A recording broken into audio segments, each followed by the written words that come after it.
Bismillahirrahmanirrahim. Assalamualaikum warahmatullahi wabarakatuh.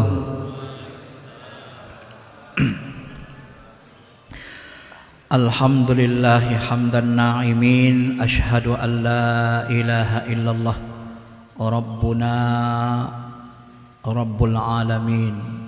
Wa ashhadu anna sayyidina sayyidil mursalin wa ala alihi wa sahbihi ajma'in, amma ba'd.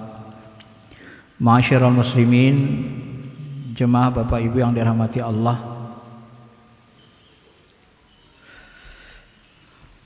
mari sama-sama kita bersalawat kepada Nabi kita Muhammad sallallahu alaihi wasallam yang telah mengajarkan kita Al-Qur'an, membimbing kita kepada jalan kebenaran agar kita nanti kembali kepada Allah dalam keadaan dimuliakan.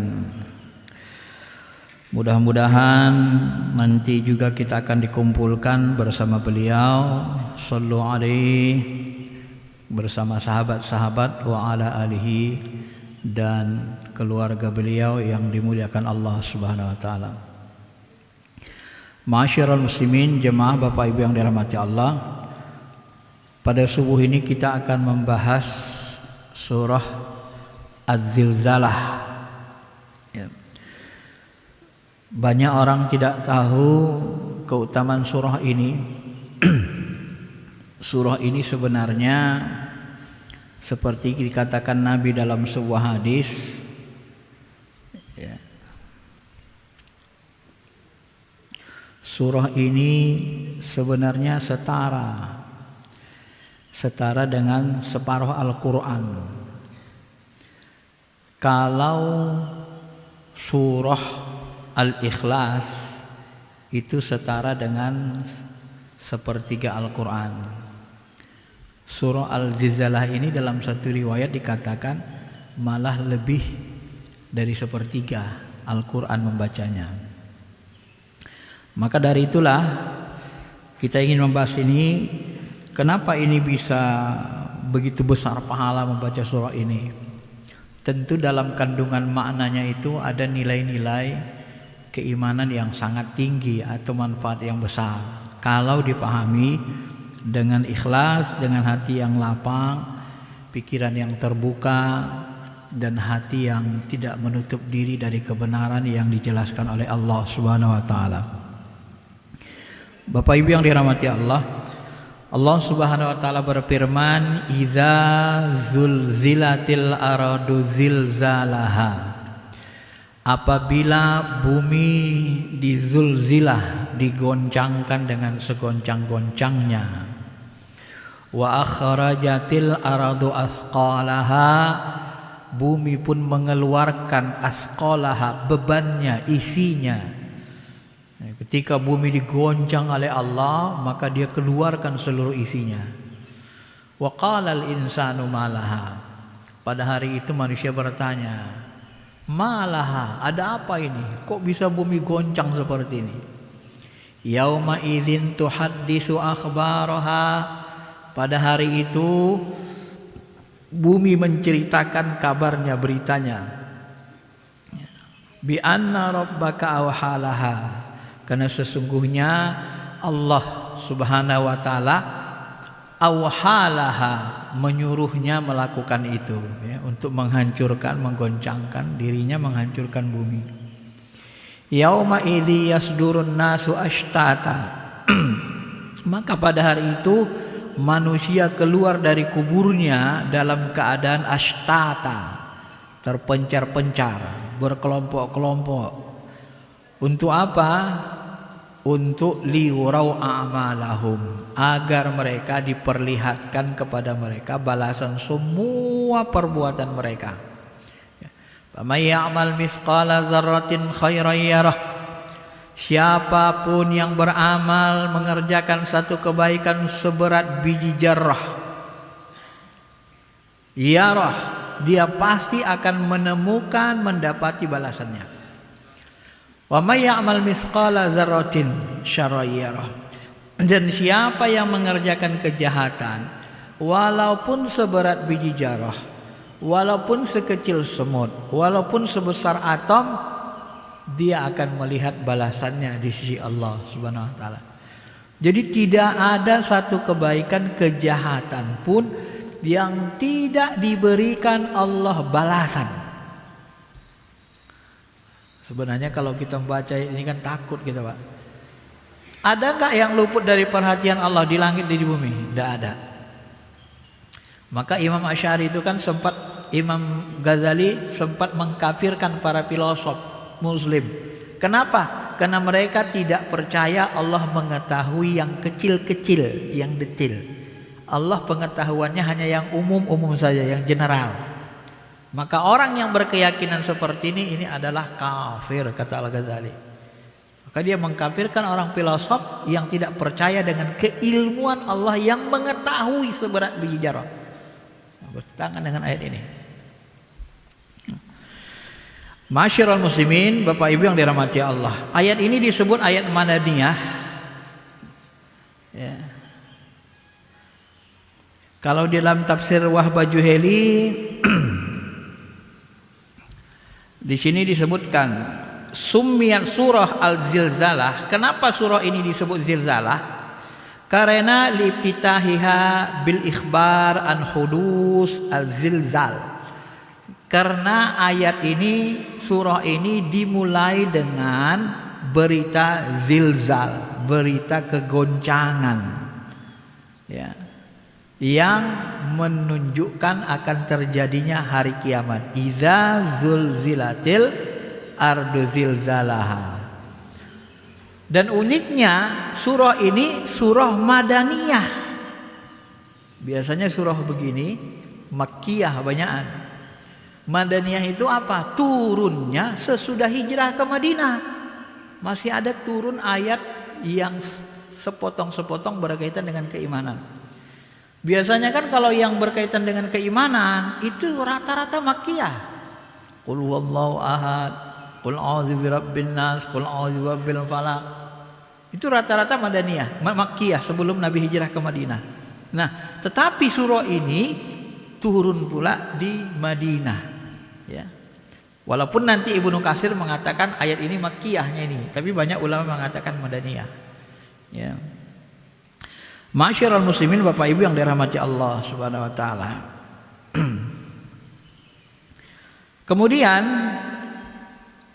Iza zulzilatil ardu zilzalaha. Iza itu artinya apabila. Kalau dikatakan apabila itu berarti untuk menjelaskan sesuatu yang pasti terjadi, ya. Berbeda dengan ungkapan kata in, jika. Sama-sama artinya jika, mirip apabila, jika. Kalau in atau lau berandai-andai, itu tidak mesti terjadi, belum tentu terjadi gitu, belum pasti. Tapi ketika Allah mengatakan idza zulzilatil ardu zilzalaha, apabila bumi digoncangkan dengan segoncang-goncangnya, ini udah pasti akan terjadi kalau dia menggunakan kata iza, ya.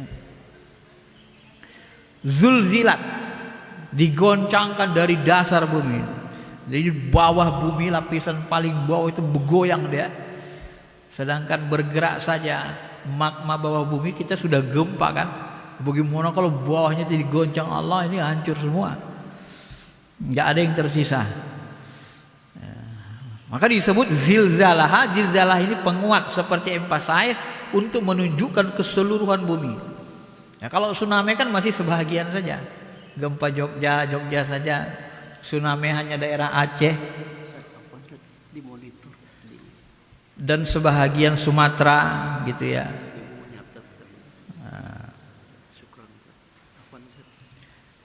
Jadi Bapak Ibu yang dirahmati Allah Subhanahu wa taala,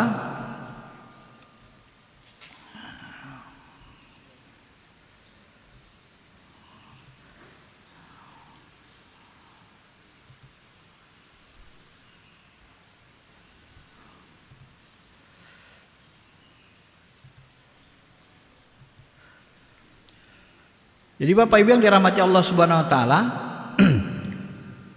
Maka ketika Allah Subhanahu wa taala mengatakan iza untuk sesuatu yang pasti akan terjadi, ya, kemudian digoncangkan itu seluruhnya, zilzalah, seluruh bumi, tidak bahagian-bahagian saja, maka karena seluruhnya bergoncang, wa akhrajatil ardu asqalaha, maka bumi pun mengeluarkan seluruh isinya. Kalau Ibnu Manzur mengatakan semua barang-barang tambang, emas, perak, ya, manusia dalam kubur keluar semua dari bumi, digoncang Allah Ta'ala, keluar semua, naik ke atas, ya. Sehingga nanti bumi itu diratakan dengan tanah.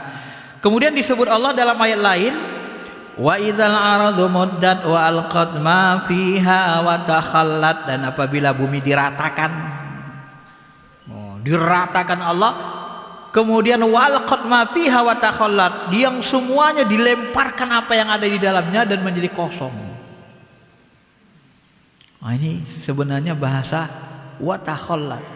Kalau bahasa ma'rifatnya, Pak, Bu, salah seorang mursyid kita mengatakan, nanti semua benda-benda yang berbentuk ini akan hancur jadi debu dan dia kembali kepada ruang kosong ini. Jadi kosong, dia hancur. Kullu syai'in halik, semua wajah, semua zat, semua benda yang berbentuk punya surah dihancurkan Allah, dikosongkan ini bumi. Jadi ketika disebut inna lillah wa inna ilaihi rajiun, kita berasal dari Allah, kembali kepada Allah. Maksud kembali kepada Allah apa? Salah satu maknanya kembali ke ruang kosong. Karena Allah Subhanahu wa taala berada di balik ruang kosong, meliputi langit dan bumi. Nah, itu pemahaman sebahagian ahli ma'rifat. Ya, kembali ke ruang kosong. Maka orang yang sampai ma'rifat kepada Allah nanti, apabila dia mampu mengosongkan dirinya, seolah-olah dia menyatu dengan alam kosong, dia merasa la haula wala quwata illa billah, dia merasa nggak ada dayanya, kosong. Maka kata Umar bin Khattab, orang yang sudah sampai kepada puncak ilmu, maka dia akan merasakan la haula wala quwata illa billah. Ini puncak ilmu. Tapi kalau orang belum berada pada puncaknya, dia merasa egonya kuat, lebih tinggi, lebih pintar dan seterusnya. Masyarul muslimin, Bapak Ibu yang dirahmati Allah. Ibnu Abbas dari Ibnu Munzir riwayatkan, wa kharajatil ardu asqalaha ma fiha minal kunuz wal mauta. Yang dikeluarkan itu al-kunuz, barang-barang tambang, semua yang ada di bumi, dan orang-orang yang sudah meninggal. Kemudian di dalam riwayat Muslim Tirmizi dari Abi Hurairah dikatakan Rasulullah SAW bersabda, taqiul ardu aflazan kabidiha amsal astuan minaz zahabi wal fiddah. Jadi semua jahab, benda-benda emas, permata, perak yang ada di bumi semua dikeluarin, barang tambang itu, sampai nanti ada payajiul qatil.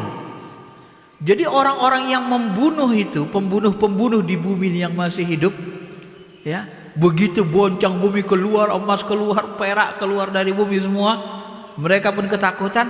Kemudian orang yang membunuh melihat emas perak keluar, naik ke dasar bumi, ya. Apa kata orang yang membunuh itu? Fi hadza qataltu. Gara-gara emas perak inilah, gara-gara uang inilah aku dulu membunuh. Kemudian datang orang lain yang memutuskan silaturahmi, yang berkelahi dengan saudaranya, enggak cakapan lagi, wa yajul qati'ur rahim. Dia memutuskan silaturahmi, berkelahi sama keluarganya. Apa dia bilang? Fi hadza qata'tu rahimi. Gara-gara uang emas perak inilah aku dulu putus persaudaraan dengan saudara-saudaraku. Lalu orang wayaji usari, orang yang mencuri, yang suka mencuri, ya, suka mencuri, merampok, korupsi, apa dia katakan? Fi hadza quti'at iyadi. Gara-gara inilah dulu aku dipotong tanganku. Gara-gara inilah dulu aku mencuri. Karena uang inilah, karena emas perak inilah. Summa yada'unahu fala ya'khuduna minhu syai'a. Enggak ada gunanya lagi itu. Fala ya'khuduna syai'a. Mereka berpaling, enggak mau lagi ngambil emas. Inilah dulu yang kurang ajar ini. Inilah yang buat gara-gara aku dulu mencuri, merampok, korupsi, memutuskan. Kemudian dia pergi. Enggak diambilnya emas perak itu, Bang. Dia udah tahu goncang bumi itu kan. Enggak tahu mau kiamat. Dia sudah merasa bahwa itu tidak berharga lagi. Sampai orang-orang seperti itu kata Nabi berbicara pada saat itu, ya. Masyaallah muslimin, jemaah yang dirahmati Allah Subhanahu wa taala. Kalau gempa yang kita alami secara kehidupan nyata hari-hari ini, itu gempanya hanya lapisan kan, lempengan bumi yang bergerak. Tapi kalau Allah yang menggoncang, oh itu langsung keluar isinya di bawah semua. Itu ngerinya, Pak. Ya. Maka Allah selalu memperingatkan kita, ya ayuhan nasu taqu rabbakum inna zalzalatas saati syai'un ajib. Hai manusia, takutlah kepada Tuhanmu, sesungguhnya hari kegoncangan itu hari yang sangat besar dan itu pasti terjadi. Ya. Kenapa ayat ini turun? Nah, salah satu asbabun nuzulnya kata Syekh Wahbah Az-Zuhaili mengutip riwayat, apa kata beliau? Kanal kuffar yas'aluna katsiratan anis saah wa yaumal hisab fayaquluna ayyana yaumal qiyamah mata hadzal wa'du in kuntum shadiqin mata hadzal fath. Nah, ayat ini turun disebabkan banyak sekali orang-orang kafir yang terus bertanya, ayyana yaumal qiyamah, kapan nih kiamat itu datang? Kapan janji yang dijanjikan Allah itu datang jika kamu benar? Ya, mata hadzal fath, kapan hari kemenangan itu datang? Ini terus mereka pertanyakan. Wa nahwa dzalik, dan banyak sekali lagi perumpamaan lain. Fa abana lahum fi hadhihi surah alamatal qiyamah. Maka turunlah ayat ini untuk menjelaskan tanda-tanda hari kiamat, liya'lamu anna ilmu dzalika indallah, supaya mereka tahu ilmu tentang kiamat itu hanya Allah yang tahu. Ya, enggak dikasih tahu Allah rahasianya, Pak. Nabi pun hanya mengasih tanda-tanda, Jibril pun ngasih tanda-tanda saja. Masyiral muslimin, Bapak Ibu yang dirahmati Allah Subhanahu wa taala. Kemudian ungkapan tuhaddisu akhbaraha, bumi itu menceritakan kabar-kabarnya. Menurut Nabi sallallahu alaihi wasallam, bumi menyaksikan apa yang dibuat manusia di atas bumi ini. Bumi saksikan semua. Maka dia kabarkan nanti.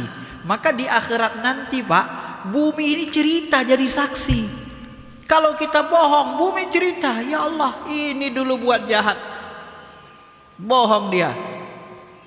Dari mana kamu tahu? Ini aku merekamnya. Di ataskulah dia buat jahat. Di jalan ini, di gang ini, nomor ini. Begitu. Detail dia. Karena Allah menyuruh bumi merekam perbuatan itu. Memori bumi tidak sama dengan memori kita manusia. Kita bisa lupa, bumi nggak mau lupa dia. Memang itu kelebihan dia. Tangan kita jadi saksi, bumi jadi saksi. Maka tuhaddisu akhbaraha, salah satu tafsirnya adalah bumi nanti ceritakan apa yang kita lakukan, dia ceritakan semua, lengkap, detail. Nah, maka kalau mau kesalahan kita, dosa kita tidak diceritakan bumi, dosa kita dihapus oleh Allah, tobat, istighfar banyak-banyak. Ya. Tobat. Maka tobat itu cenderung untuk menghapus catatan dosa. Ya. Masyiral muslimin, Bapak Ibu yang dirahmati Allah Subhanahu wa taala. Kemudian dalam hadis lain disebutkan, an Abi Hurairah qala qara Rasulullah sallallahu alaihi wasallam hadis surah. Yauma idzin tuhaddisu akhbaraha. Pada hari ini bumi menceritakan beritanya, kenapa dia bergoncang, kenapa dia menghancurkan dirinya. Atadruna ma akhbaruha. Kemudian boleh berkata, tahukah kamu apa yang dimaksud akhbaruha? Apa yang diceritakan bumi? Qal, sahabat berkata, Allahu wa rasuluhu alam. Allah dan Rasulnya yang paling mengetahui. Qala, maka Nabi mengatakan, fa inna akhbaruha anta syahada ala kulli abadin wa amanatin bima amila ala zahrihi. Nah, ini jelas dikatakan Nabi kan, dia akan menceritakan dan dia akan tasyhada, menjadi saksi atas seluruh hamba dan umat bima amila, terhadap apa yang dilakukannya di atas dirinya, ala zahrihi, di atas pundaknya, di atas dirinya, di atas buminya. Dia ceritakan semua, kata Nabi SAW. Dia akan ceritakan amila kadza wa kadza, si fulan ini di jam sekian hari Selasa detik sekian di jalan ini, gang ini, di rumah nomor sekian, dia melakukan dosa durhaka sama orang tuanya, dia mencaci maki orang tuanya, dia berzina, dia mencuri ayam orang. Cerita detail, ayamnya warnanya ini, kulitnya begini, umurnya sekian. Direkam sama bumi semua, tidak bisa lepas kita. Maka disebut nanti di ujung kan detail itu kan, zarrah sekecil apapun ya. Sedangkan komputer bisa merekam semua kan. Ini kamera ini kalau kita di syuting bisa kita cari detailnya, jam berapa, waktu berapa, di mana. Kita hidupkan lokasinya, Sherlocknya, kelihatan lokasi rekamnya di mana, megapikselnya berapa, di jam berapa, berapa menit, berapa detik, detail. Nah, itu membuktikan kuasa Allah. Itu masih ilmu dunia yang dikasih Allah kepada manusia, apalagi bumi yang diberi Allah ilmu untuk mencatat semuanya ya.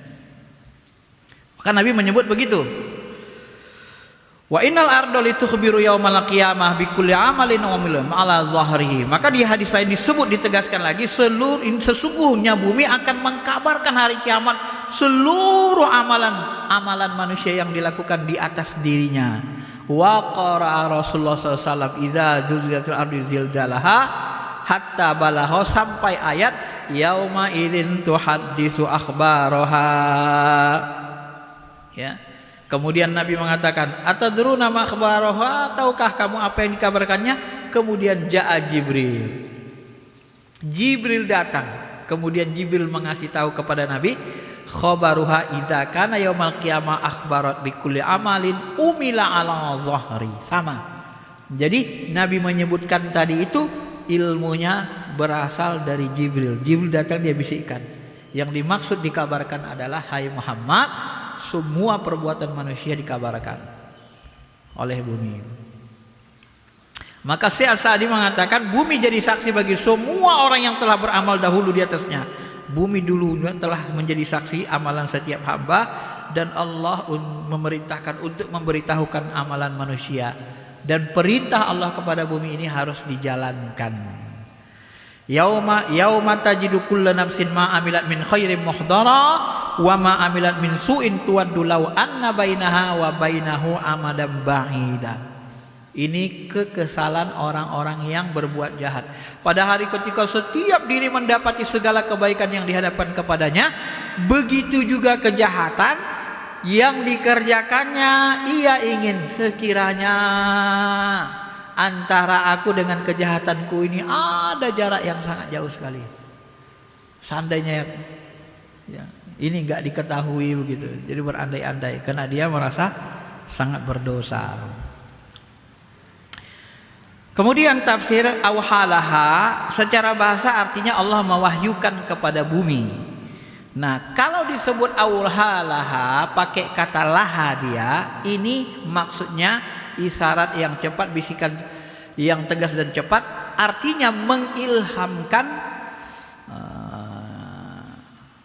Ini artinya perintah yang cepat ya. Kalau disebutkan auhalaha, jadi itu artinya memerintahkan supaya melaksanakan dengan cepat. Tetapi kalau diungkapkan misalnya dalam surah An-Nahl, wa auha rabbuka ila auha ilaha. Apa beda auhalaha dengan auha ilah? Bedanya kalau auhalaha dia diperintah untuk melakukannya dengan segera. Tetapi kalau auha ilah itu artinya dia diberi wahyu seperti lebah ya, dan dia dimaksudkan untuk diberi ilham, diperintahkan sehingga nanti menjadi naluri lebah itu gitu. Jadi sifat wataknya Nah, tapi kalau awhala tadi diperintah bumi, perintah langsung cepat menggoncangkan dirinya.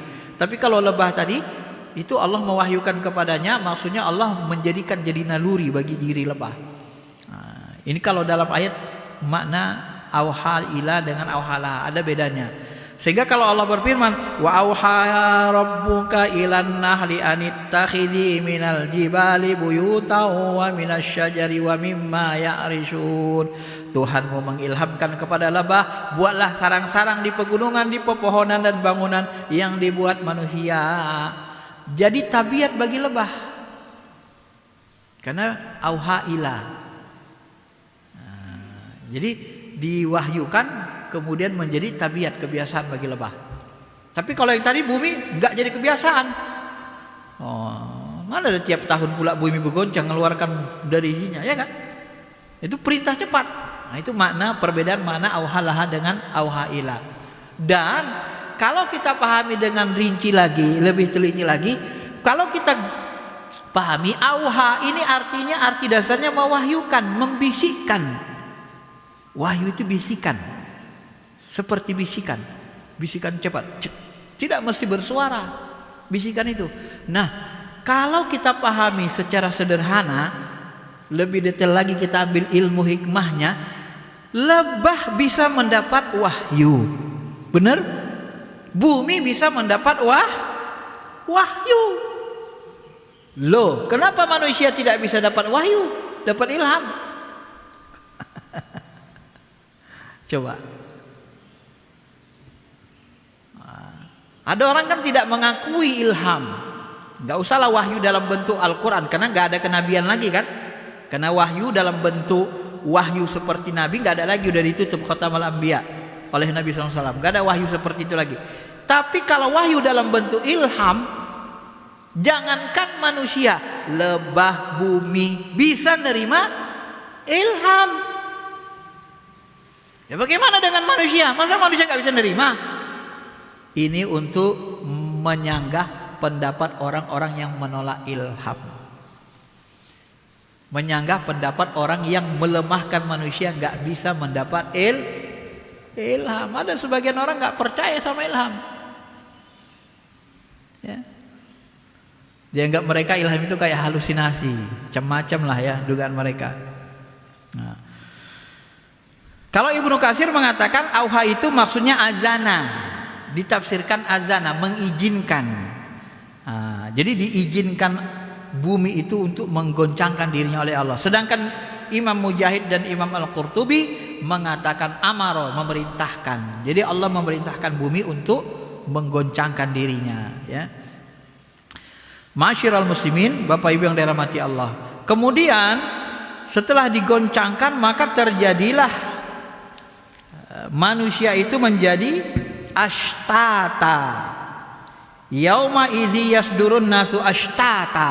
Ya, ashtata. Pada hari itu manusia dikeluarkan sehingga mereka yasdur, keluar dari satu tempat menjadi astata. Astata ini di dalam tafsir disebut, kalau Imam As-Sudi mengatakan mereka menjadi terpencar-pencar berkelompok-kelompok, ya, terbelah-belah kata Ibnu Rajais.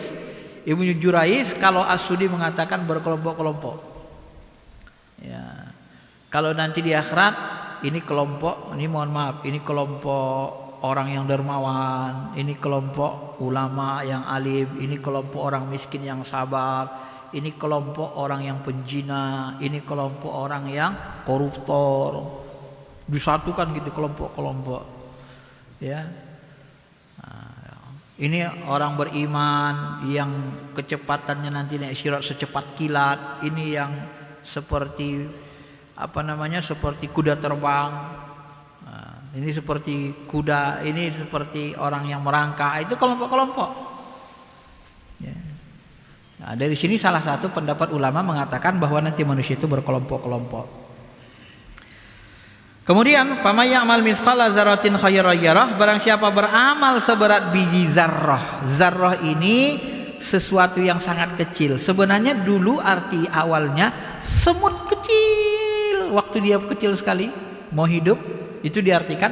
Kemudian arti zarrah ini bergeser, sesuatu yang kecil kadang dulu disebut biji bayam, Dulu tafsir lama-lama dulu biji bayam. Kemudian ketemu atom, ditafsirkan atom. Ya.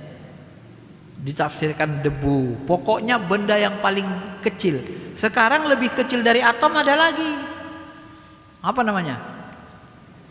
Hah? Ada yang belajar fisika? Ada lagi yang lebih kecil dari atom, partikel atau apa namanya. Nah, itu ditafsirkan begitu. Artinya apa? Artinya Allah ingin menunjukkan bahwa Dia akan mencatat sekecil apapun kebaikan keburukan kamu, dan Dia pasti akan khairayyarah.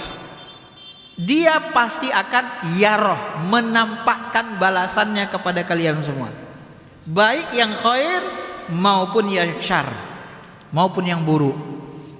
Maka ketika ayat ini turun, Nabi kan kadang berkata, ittaqun nar walau bisyikkin tamrah di Madinah. Takutilah neraka walaupun hanya seberat dengan satu kurma.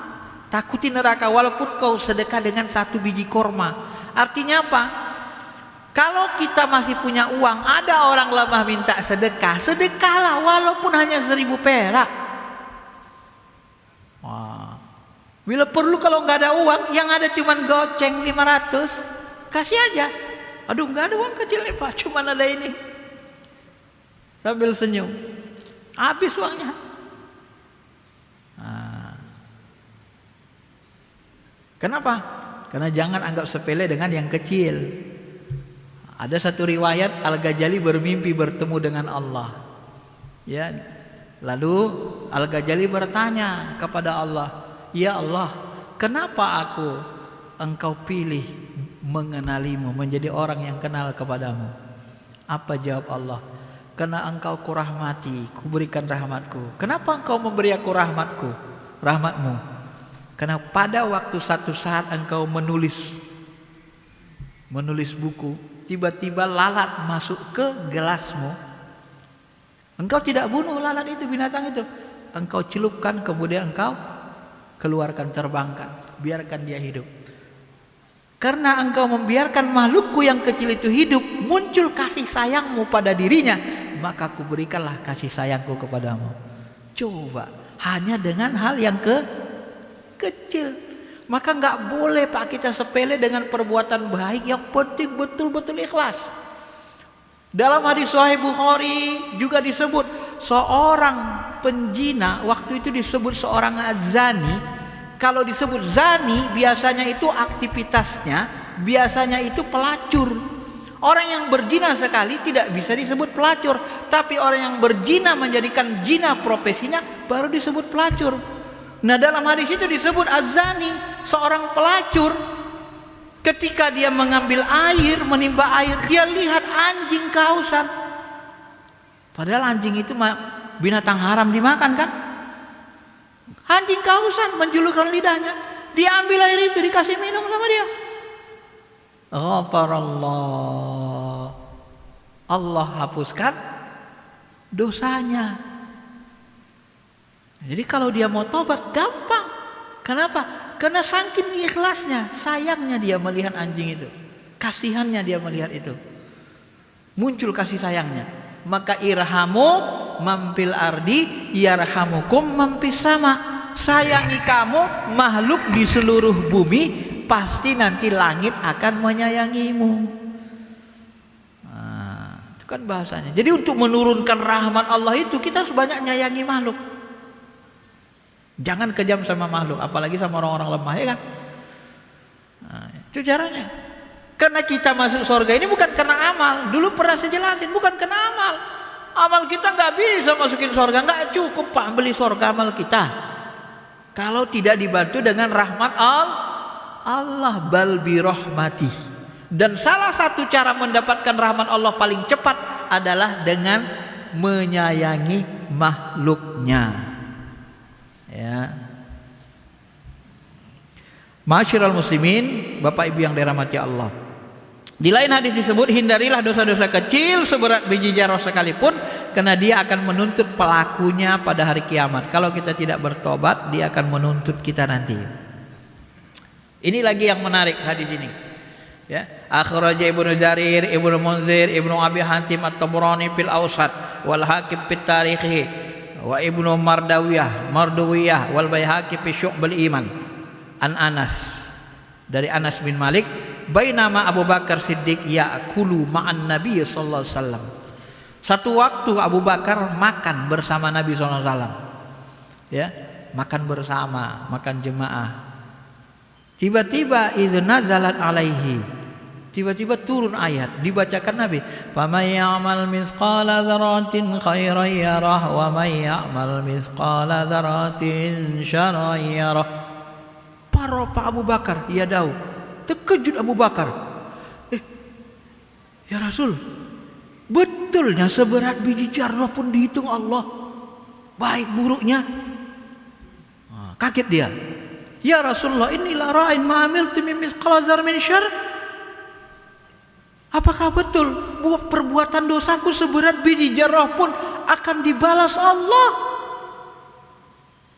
Kalau aku buat dosa sekecil ini pun dibalas Allah, seandainya aku punya dosa kecil dibalas Allah? Faqala ya Abu Bakar, ara'aita ma tara fid dunya mimma takrahu? Pak Masaki zarrasyar. Nah, di sini diberikan Nabi ilmunya. Apa kata Nabi? Ya Abu Bakar, apakah engkau pernah melihat di dunia dalam hidupmu engkau melihat sesuatu yang mimma takrahu, yang membuat kau benci? Seperti itulah balasan dosa bagi orang yang berbuat dosa seberat biji zarrah. Ya, naik mobil kita, tiba-tiba datang motor, depan kita, kaget, ya kan? Itu orang yang tang depan diri kita tuh, itu akibat dosa kita seberat biji zarrah.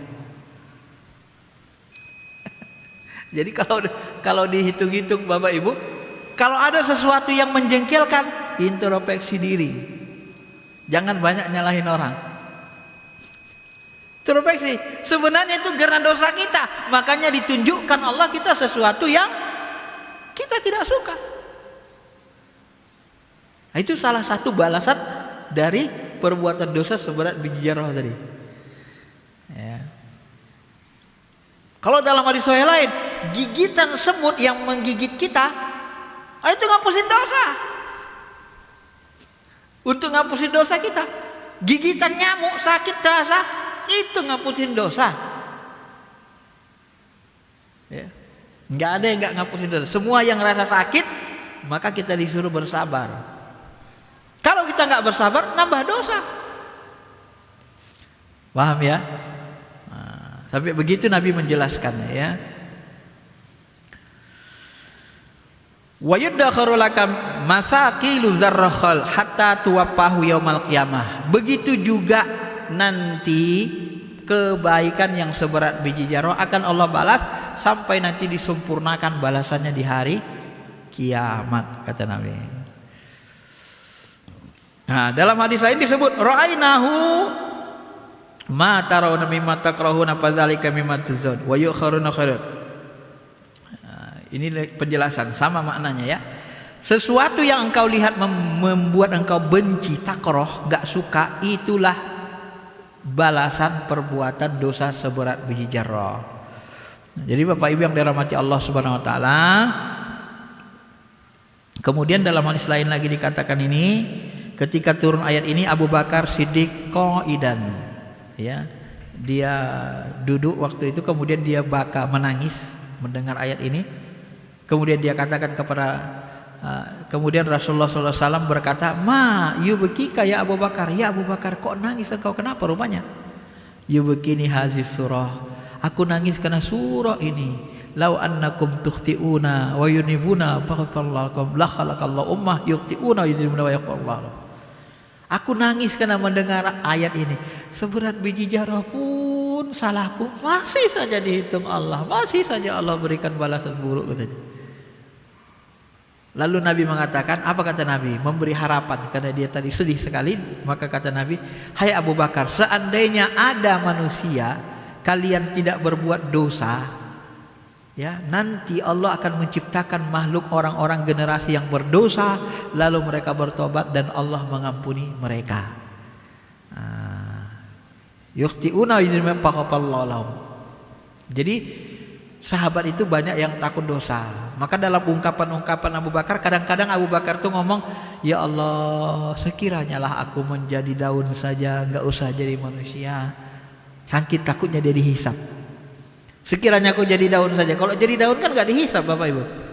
Kalau jadi manusia dihisap, beli baju kita dihisap, beli HP dihisap, untuk yang baik enggak, beli mobil dihisap, semuanya dihisap, dihitung Allah Ta'ala. Itu rincinya ilmu Allah Subhanahu wa Ta'ala. Nah, ini maknanya sama.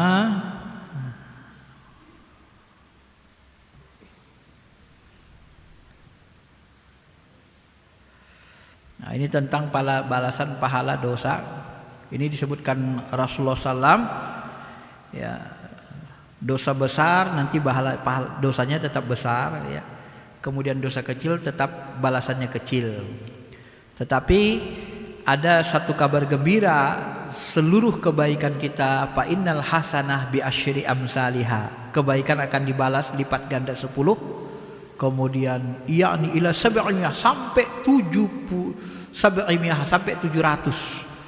Jadi kebaikan kita Pak bisa balasannya 10, satu kebaikan bisa sampai 700. Kalau dosa, satu dosa balasnya sayyi'atu misliha. Kalau dosa dia balasannya setimpal. Atau Allah ya'fullah, atau Allah memaafkannya. Ya. Nah, ini tentunya makanya kita Nabi kan ngajarkan kita Pak istighfar tiap hari kan. Tingkat Nabi, tingkat Rasul istighfarnya berapa kali sehari? 100 kali minimal. Astagfirullahaladzim, astagfirullahaladzim, astagfirullahaladzim. Awak enggak Nabi, enggak Rasul, enggak wali, istighfarnya malas. Kayak orang enggak berdosa aja. Nabi Muhammad Sayyidul Anbiya masih istighfar rajin. Ya.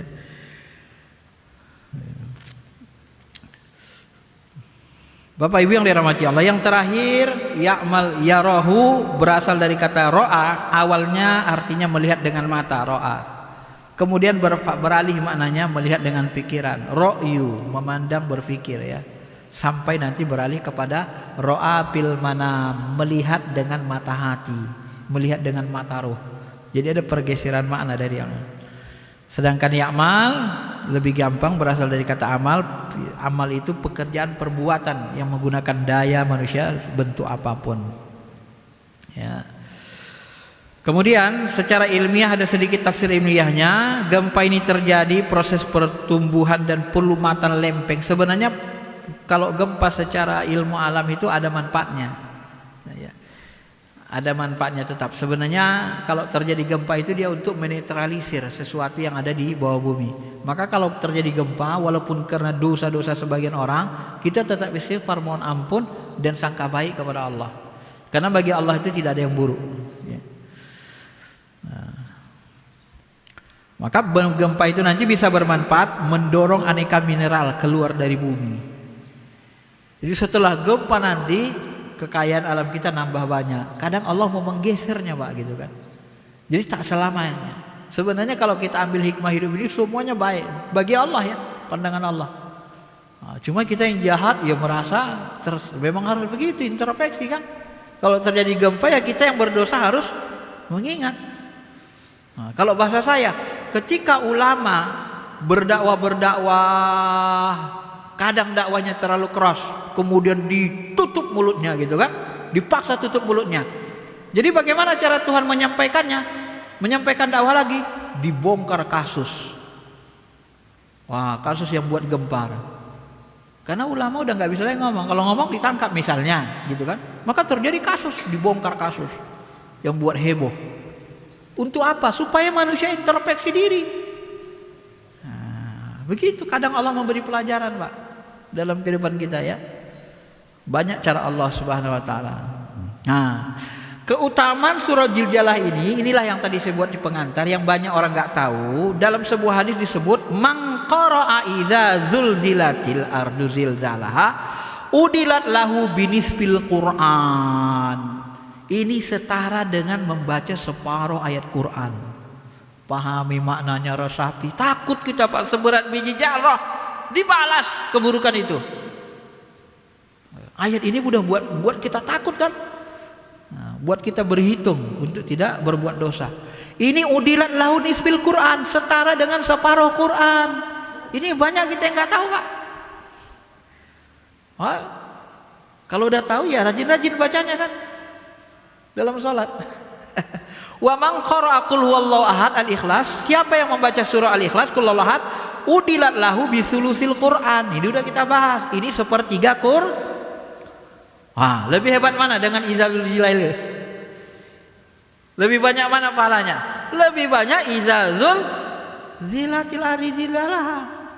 Tapi banyak orang nggak tahu kan? Banyak yang malas bacanya, benar? Padahal kalau dibaca itu separuh Quran kita baca pahalanya. Kemudian Nabi mengatakan, wa man qara'a qul ya ayyuhal kafirun. Nabi paling sering baca ini, qul ya ayyuhal kafirun dan qul a'udzu di salat sunnah. Termasuk salat sunnah ringan, tahajud, diawali dengan ini.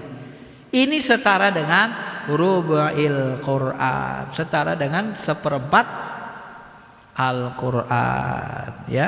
Ini ada beberapa hadis yang seperti ini, termasuk hadis Tirmizi, Hakim, dan Hakim menganggap hadis ini sahih. Juljilah itu setara dengan separuh Quran, qul huwallahu sepertiganya, kafirun seperempatnya. Nah, ini keutamaannya.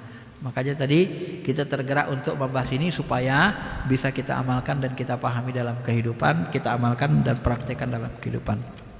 Dan kita tidak suka menyesali sesuatu yang buruk yang dihadapkan Allah kepada kita, maka kita istighfar, astagfirullahaladzim, ya Allah, astagfirullahaladzim. Kalau Rabi Adawiyah jatuh, dia kepleset dia pas jalan, astagfirullahaladzim, ya Allah, puni aku, apa salahku tadi? Apa salahku tadi? Langsung dia bilang, ya Allah, apalah salahku tadi samamu, katanya. Ada sesuatu yang buruk, langsung narik ke diri Pak. Jangan nyari orang salah gitu, nyari ke diri kita. Karena kita yang ditunjukkan kan yang buruk, ya kan? Kita ditunjukkan yang buruk. Maka nanti sebenarnya mengoreksi aib diri kita lebih utama dari mengoreksi aib orang gitu ya. Maka hati-hati kalau kita ditunjukkan yang buruk. Bukan berarti belum tentu orang itu bersalah penuh. Sementara kita bisa jadi lebih bersalah untuk mengingatkan kita sebenarnya itu ya. Tarbiyah. Baik, saya kira itu saja Bapak Ibu. Ada yang mau tanya silakan. Baik Bapak Ibu, apa ada yang mau bertanya? Mungkin ada yang belum mengerti.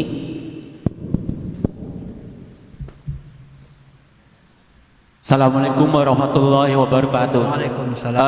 Pak Ustadz, saya mau tanya ini, bagaimana konsep menurut Al-Quran tentang terjadinya alam semesta dan dalam surat apa? Karena menurut ilmu pengetahuan terjadinya alam semesta itu berbeda-beda versi. Ada yang bilang dari air, ada yang bilang dari batu dan debu. Mohon penjelasannya dan makasih ya. Assalamualaikum warahmatullahi wabarakatuh. Ya.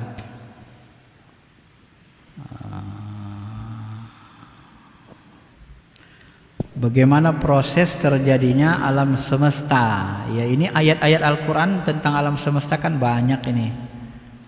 Jadi dia memang harus dikumpulkan gitu ayat-ayatnya.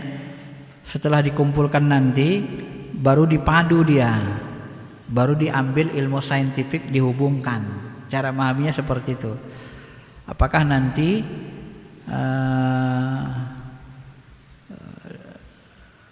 perpaduan itulah nanti yang membuatkan kita mencapai ilmu yakin namanya, sehingga kita yakin, oh ternyata sesuai dengan saintifik gitu kan. Misalnya saya contohkan perpaduan ini, sebelum saya jawab saya contohkan perpaduan saintifik dengan Al-Quran. Ya, ini misalnya Allah katakan begini, izas sama umpatorot, apabila langit terbelah terpecah, wa izal kawakibun tasaron, dan bintang-bintang kawakib berjatuhan, wa izal biharu fujirat, air laut tumpah, wa izal kuburu bu'sirat, kuburan dibongkar. Nah, itu tadi kan keluar kuburan semua. alimat nafsu ma qaddamat. Jadi ayat ini menceritakan kiamat prosesnya. Apabila langit terbelah, ini terbelah. Secara saintifik nanti langit ini terbelah, lapisan ozon luka, kemudian langit itu nanti terbelah, dia akan bentuk kemerah-merahan, luka. Nah, jadi bumi kita ini Pak, itu ada sakpam mahfuzo. Ya. Ada sakpam mahfuzo. Sakpam mahfuzo itu kata Harun Yahya, bumi kita ini punya pelindung. Jadi setiap kali meteor mau menghantam bumi, maka pelindungnya itu akan menepis. Setiap kali meteor mau menghantam bumi, ditepis oleh sakpam mahfuzo. Nah, ketika nanti sakpam mahfuzo itu cobel, langit itu rusak, maka semua meteor itu akan turun, jatuh, tak ada lagi penghalangnya. Berjatuhan ini meteor.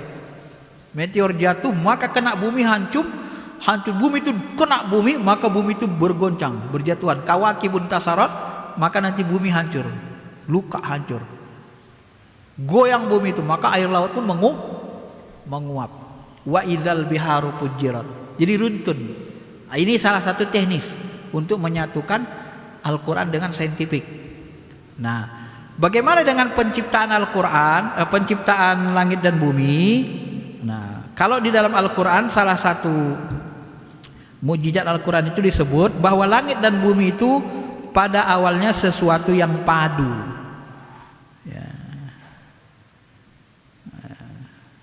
Sesuatu yang padu, kemudian Allah Subhanahu wa taala menjadikan, kalau dalam bahasa saintifiknya ada namanya teori Big Bang. Sesuatu dulu padu ini, padat saja kan, bentuknya padat, ruang hampa. Nah, kemudian terjadi ledakan besar, kata teori Big Bang. Nah, ketika terjadi ledakan besar, maka langit dan bumi terbentuk. Langit meluas, wa innahu lazyusion, kami luaskan langit, meluas, bumi mengecil, membentuk dia. Itu teori Big Bang, dan itu sesuai dengan saintifik Al-Quran. Ya, jadi dalam Al-Quran disebut Allah Subhanahu Wa Taala was-sama'u banainaha bi'aidi wa inna lamusion. Langit itu kami bangun dengan tangan kami, kekuasaan kami, kamilah yang meluaskannya. Setelah terjadi ini, awalam yaral ladzina kafaru annas samawati wal ardi kanata ratqa. Apakah orang kafir tidak mengetahui bahwa langit dan bumi dulu keduanya sesuatu yang padu? Kanata ratqa, papataknaha, kemudian kami pisahkan. Nah, memisahkan itu disebut saintifik, terjadi teori ledakan Big Bang. Ya. Wa ja'alna minal ma'i kulli syai'in hayyin afala yu'minun, dan kami jadikan yang hidup, segala yang hidup dari air. Jadi air itu termasuk salah satu sumber kehidupan. Ya. Manusia diciptakan dari air.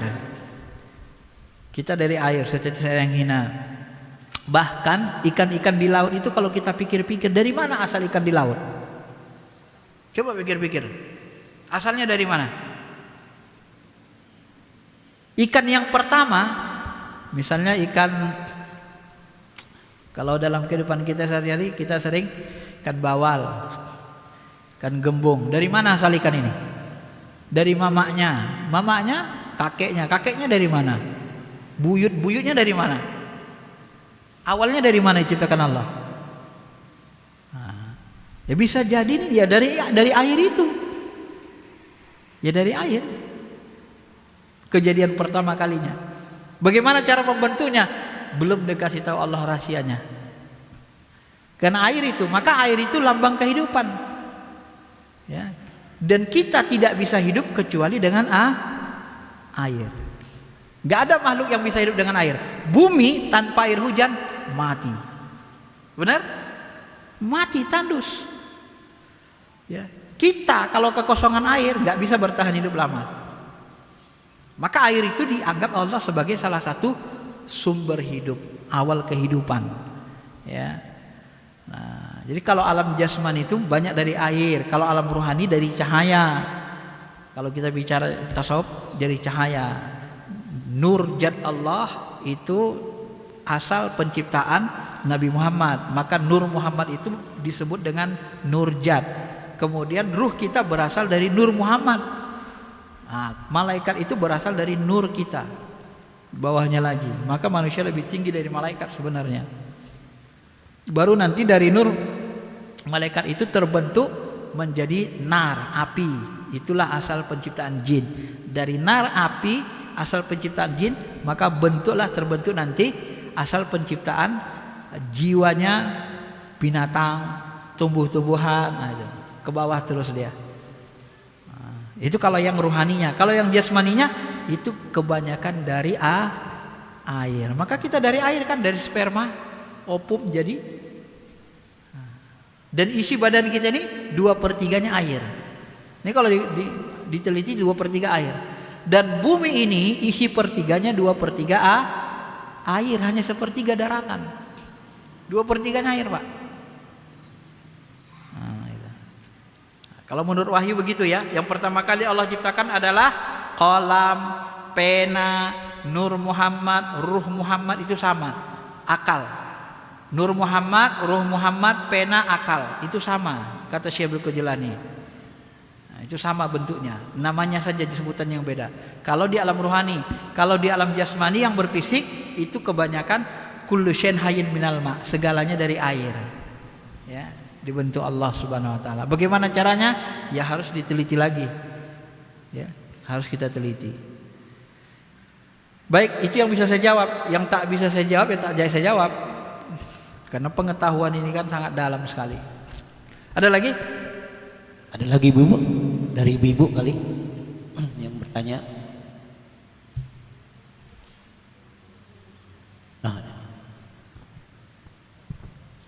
Baik Ustaz, terima kasih. Saya yang menambahkan Ustaz. Kalau dari bacaan-bacaannya Ustaz ya, alam ini ada yang kita namakan alam semesta dan ada yang dinamakan alam dunia Ustaz ya. Ini dari bacaan-bacaan. Kalau alam semesta saya cari referensi, Allah itu sepertinya nggak menceritakan bagaimana Allah menciptakan alam semesta ini Ustaz. Karena di alam semesta ini kan terdiri dari ribuan atau jutaan galaksi. Sedangkan saya baca yang teori Big Bang tadi yang Ustaz nyatakan tadi itu adalah Allah menciptakan salah satu galaksi yang kita hidup di sini, yaitu galaksi Bima Sakti, di mana dalam galaksi itu ada planet yang ketiga itu bumi yang dikasih Allah berwarna biru, kemudian Mars berwarna merah, Venus yang ada gelang debunya, yang paling besar itu adalah Pluto. Jumlah planetnya itu adalah 9 menurut teori Big Bang. Tapi teori Big Bang ini kan menceritakan alam dunia Ustaz, bukan alam semesta. Nah mungkin saya dapat referensi, adakah buku-buku yang Allah betul-betul menciptakan seluruh alam semesta ini Ustaz? Terima kasih Ustaz. Ya, nanti kalau mau lebih rinci ada bukunya. Buku Ibnu Katsir.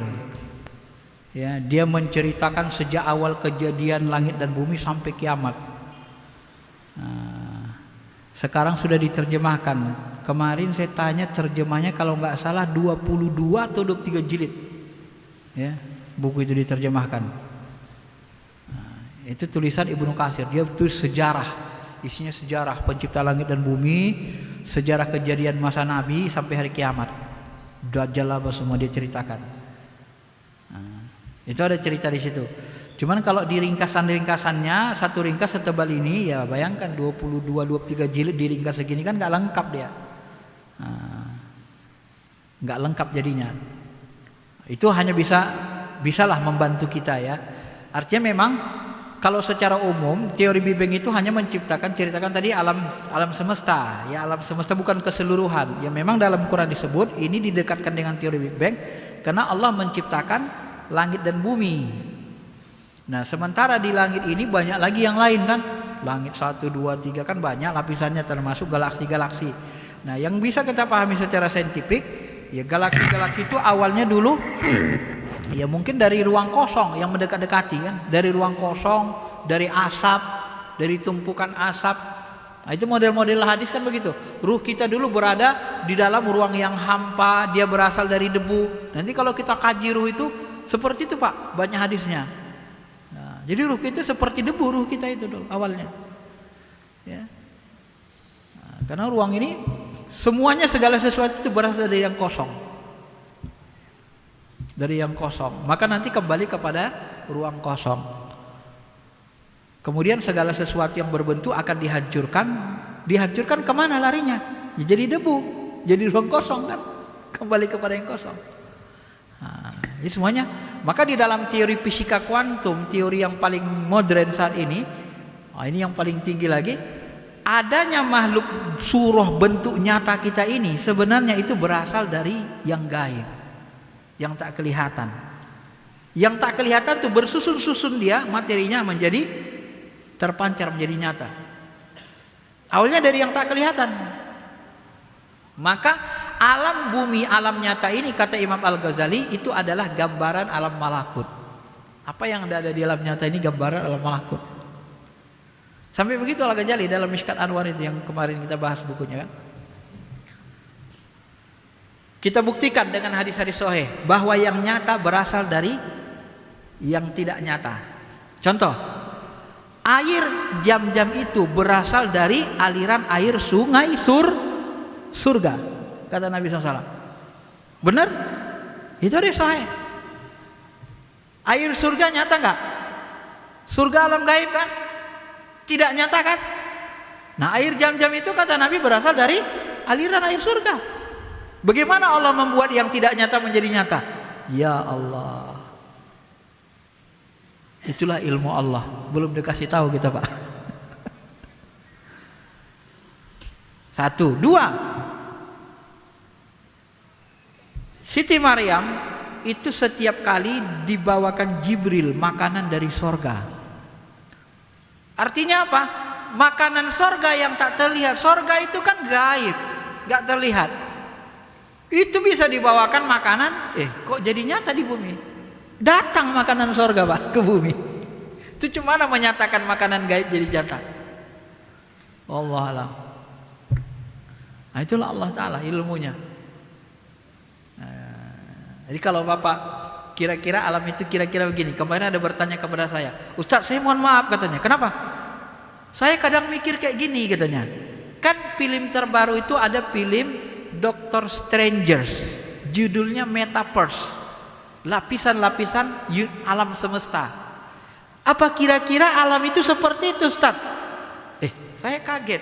Saya waktu nonton film itu pertama kali, baru nonton sekitar bulan lalu, nggak terpikir saya begitu. Tapi ini pertanyaannya menarik. Terbayang saya film Metaverse itu, ternyata saya pahami kira-kira begitulah lapisan alam, Pak. Begitu dia jatuh, kan jatuh perempuan itu masuk ke alam lain, jatuh lagi masuk ke alam lain. Tapi di situ-situ juga nih tuh ruang alam ruh, alam jin, alam malakut. Di sini di balik ruang kosong ini dia. Metaverse, alam ini berlapis dia. Nah, itu digambarkan oleh akal orang barat yang meneliti sehingga dibuat teori seperti itu. Ya, kadang-kadang ketemu dia kalau digunakan akal dengan baik, maksimal, netral, tidak terkendali hawa nafsu, ketemu nyatu dengan wahyu kalau dilakukan penelitian. Ya wahyu begitu. Para guru-guru kita mengatakan ini alam ini berlapis-lapis kan. Nah, gitu. Jadi alam nyata. Nah, yang nyata ini, maka saya sebut tadi, ya awalnya mungkin kemungkinan besar itu seperti ruang kosong saja, karena berasal dari yang kosong semua, bentuk debu, bentuk apa. Nah, dari yang kosong, yang gaib, yang tak nampak itu, maka berbentuklah. Kun kata Allah, jadilah. Yang pertama diciptakan adalah pena, Nur Muhammad.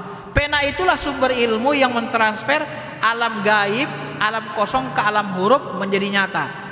Begitu ditulis pena, tercipta ini, tercipta ruang, tercipta waktu, tercipta ini, tercipta ini, tercipta ini, berproseslah dia, tercipta ruang itu, bergerak dia dengan sendirinya, dengan perintah Allah, bergerak alam semesta itu. Nah, maka terjadilah langit, terjadilah bumi, terjadilah galaksi, terjadilah ini, terjadilah alam nyata, terjadilah muncul dari alam gaib dan seterusnya. Nah, kalau saya memahaminya begitu, Pak, ya. Tak bisa rinci kali, itu yang saya tahu. Baik, cukup ya? Ya, cukup. Cukup ya. Ya, sekiranya itu saja. Terima kasih. Assalamualaikum warahmatullahi wabarakatuh.